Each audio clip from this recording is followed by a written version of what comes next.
5 mysterious dark chosen ones you'll meet without knowing it. We walk past them every day. In the streets, in offices, on buses, in silence. Sometimes they're the person sitting across from you in a meeting. Sometimes they're behind you in line. Sometimes they're scrolling alone in a dim cafe. They blend in on purpose, but they carry something ancient, heavier than their words, brighter than their eyes show. These are not ordinary people. These are dark chosen ones. Rare beings who carry extraordinary spiritual codes hidden behind the armor of their wounds. And if you've ever felt like someone around you was vibrating on a completely different frequency, as if they were shaped by something more than just life on Earth, maybe you've already met one. Maybe you felt the chill in your spine when they looked at you, or the strange pull to confess your soul when you hardly knew their name. The thing about dark chosen ones is you never meet them by accident. They are sent, and always on time. But here's the twist. They don't show up in glowing robes, surrounded by angelic music. No. These chosen ones carry the dark codes of spiritual balance. They are forged through suffering, carved by loss, awakened by collapse. And the world often misreads them because their energy is not soft, it's raw.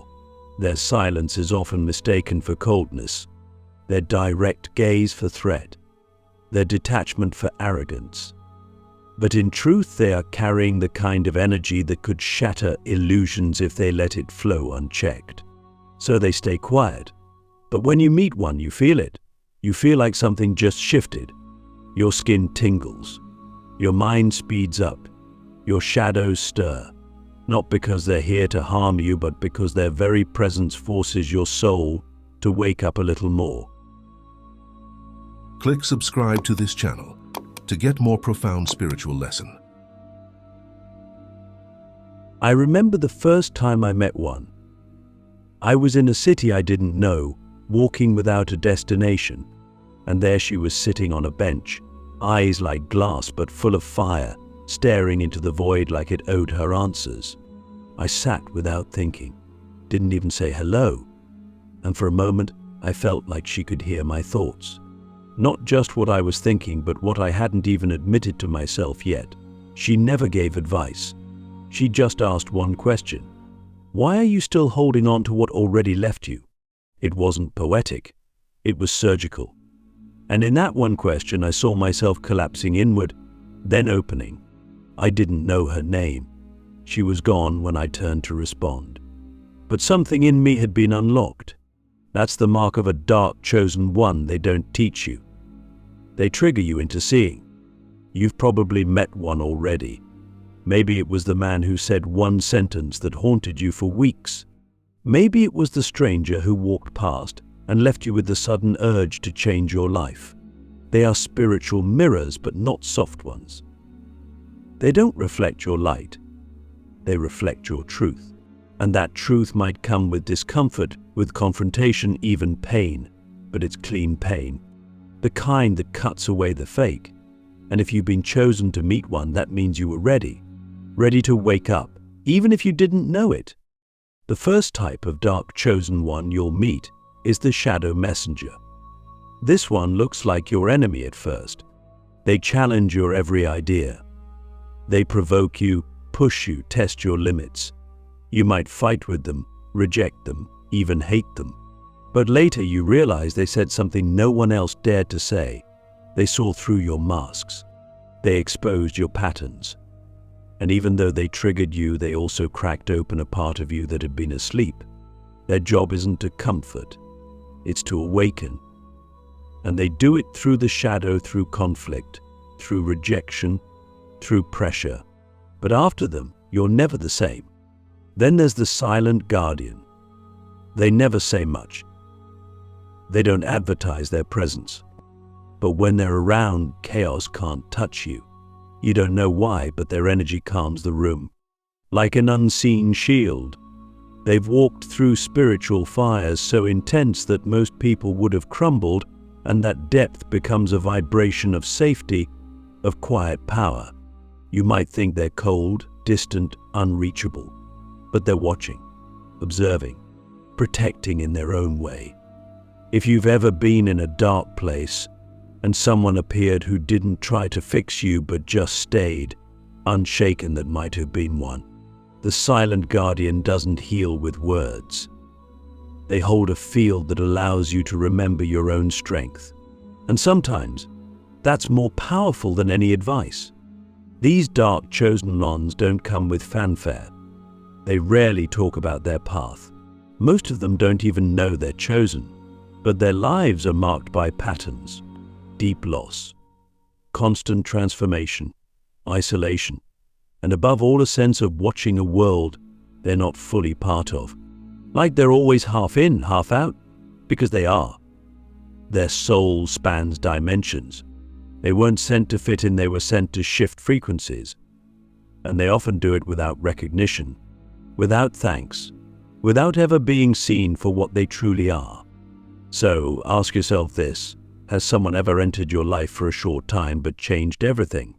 Did you ignore it, or did you notice the strange timing, the unexpected insight, the spiritual shock that followed them?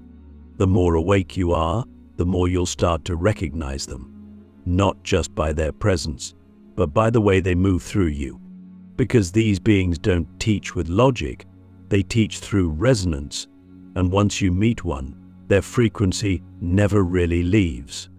Next time someone challenges you deeply, or sees through you without trying, or walks away without explanation, but leaves your soul vibrating, pause. Don't ask who they were. Ask, what did they awaken in me? The one who disappears, why some dark chosen ones must destroy you before they set you free. There's one dark chosen one who always leaves you haunted. Not because they harmed you, but because they entered your life like a lightning strike, fast, loud, undeniable, and then vanished. You didn't understand what they were at the time. Maybe you called them a soulmate. Maybe you thought they were a villain. Maybe you still don't know how to describe them without your throat tightening. They didn't just walk into your life, they shattered it. And in that shattering, you discovered something priceless: who you really are. This is the third kind of dark chosen one, the disruptor. The one whose role isn't to guide or protect or comfort, but to tear down everything false you've built so your true self can emerge from the rubble. You probably didn't see them coming. They enter when your life looks stable from the outside but feels hollow on the inside. They arrive when you're surviving but not really alive. You meet them and something ignites. They pull you into your depth, not with effort but with presence. Their gaze breaks through your stories. Their energy doesn't ask for your surface, it demands your soul. And because they trigger so much, your ego fights it. You resist, you fall for them, or you fear them, or both. But here's the truth: they weren't here to stay. They were here to burn, to break, to activate. They are spiritual fire disguised as a person. And if you let them, they will destroy your illusions with frightening precision. You might have loved them. Most people do. There's something magnetic about them, something ancient, as if your soul recognizes theirs from across lifetimes. That's because it does. The disruptor isn't random. You signed a contract with them before you were even born. A soul-level agreement: come find me when I'm asleep. Wake me no matter the cost. And they fulfill that promise. Sometimes in the form of heartbreak, sometimes through betrayal, sometimes just by being everything you wanted and walking away. You'll feel like you were abandoned, rejected, punished. But they weren't punishing you. They were activating you. And activation often feels like destruction before it feels like liberation. You'll know you met this type if, after their disappearance, your life began to unravel. The job you once clung to lost its meaning. The relationships you relied on began to dissolve. You started questioning everything: your purpose, your beliefs, your value. You hit emotional lows you didn't know were possible. But then, something else happened. You began to rise. Piece by piece, you started creating a new version of yourself. not based on fear or need or performance, but on truth. This is the disruptor's hidden gift. They don't heal you directly. They provoke a collapse so deep that healing becomes inevitable. You don't get to go back to sleep after them. You can try, but nothing tastes the same. Nothing feels real unless it vibrates with truth. And yes, it hurts, because they never come with closure. You won't get the answers you think you deserve. You won't get an apology or an explanation. That's not how they operate. Their mission was never to explain. It was to trigger revelation. They may never even know the impact they had on you. They just follow the pull of their soul, doing what they were designed to do: awaken transformation in others through intensity. It's a lonely path for them. Most disruptors don't get to stay in one place long. Their frequency is too high, too catalytic. They're often misunderstood, feared, idolized, or rejected. But deep down they know their purpose. Even if it breaks them, they fulfill it. Now let me ask you something difficult. Are you still holding on to the wreckage they left behind? Are you waiting for them to return, to make it right, to explain? Or have you begun to thank the fire? Because the fire was always sacred. It stripped away the person you weren't, so the one you were could finally breathe. If you've met a disruptor, you don't need to forgive them in order to move on. You need to recognize what they gave you through what they took away. They didn't abandon you. They exited when their frequency had done its work. And the space they left, it was meant to be filled by your higher self. The irony is, you may become a disruptor yourself.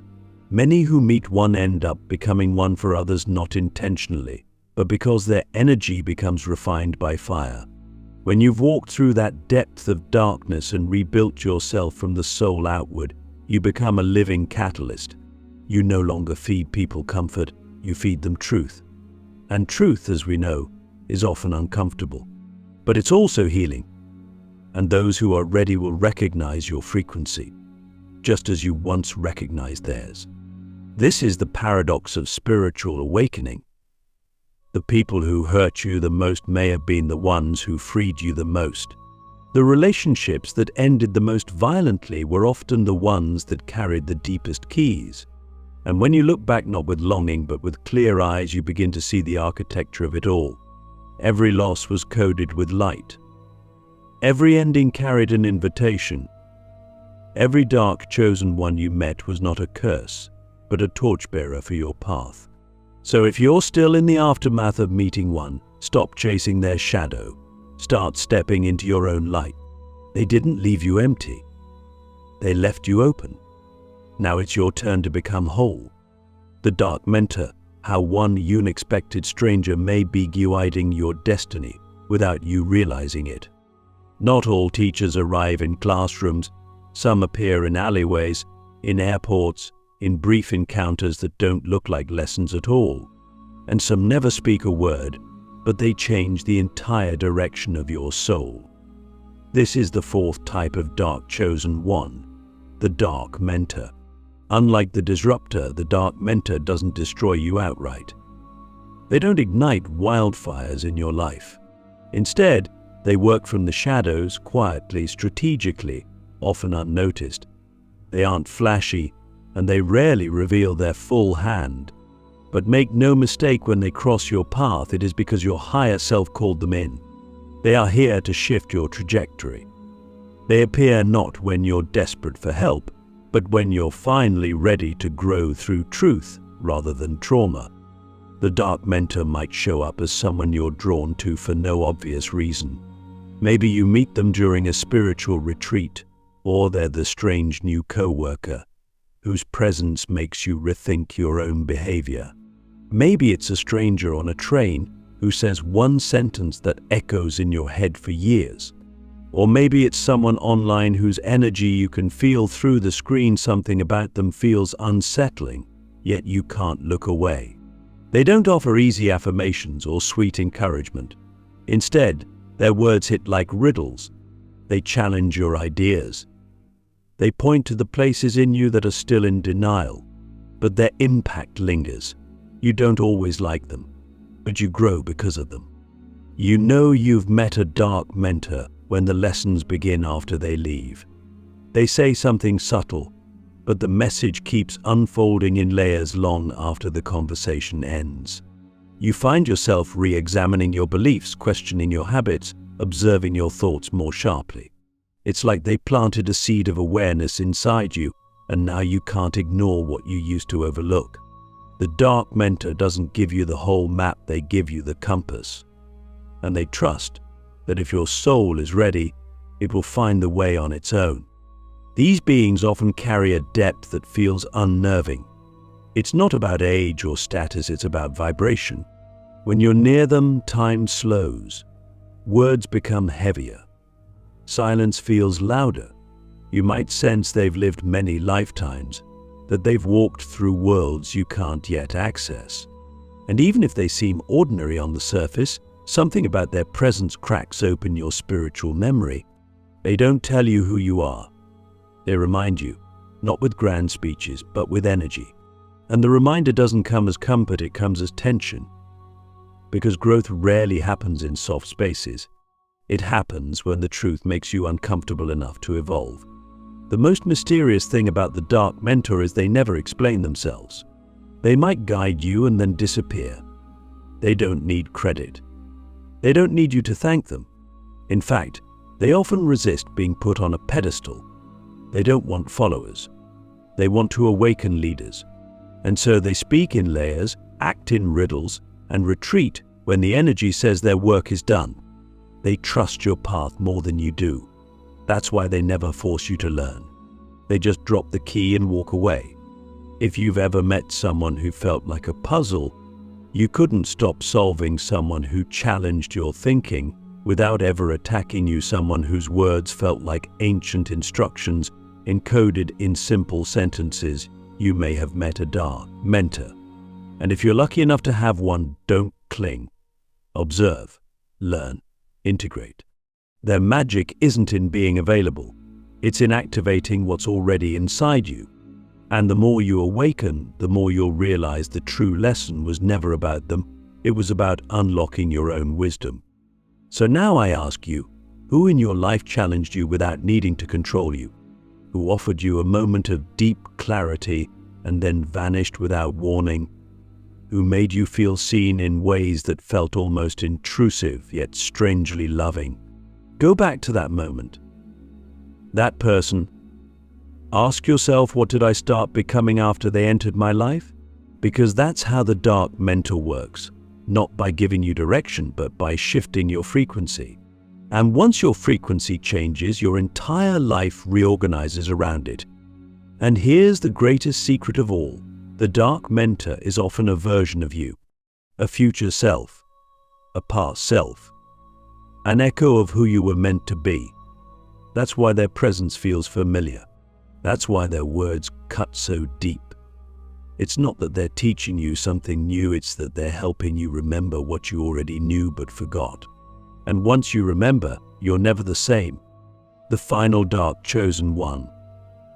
The mirror of you, how the last one forces you to face your true divine shadow.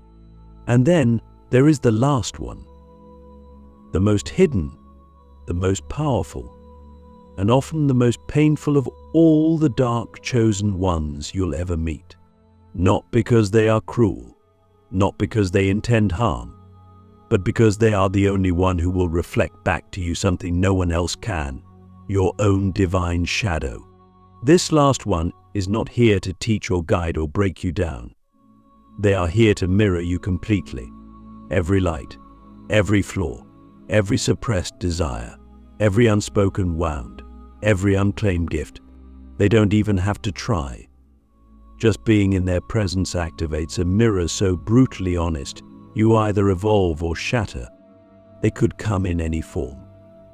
A partner, a friend, a stranger, even a rival.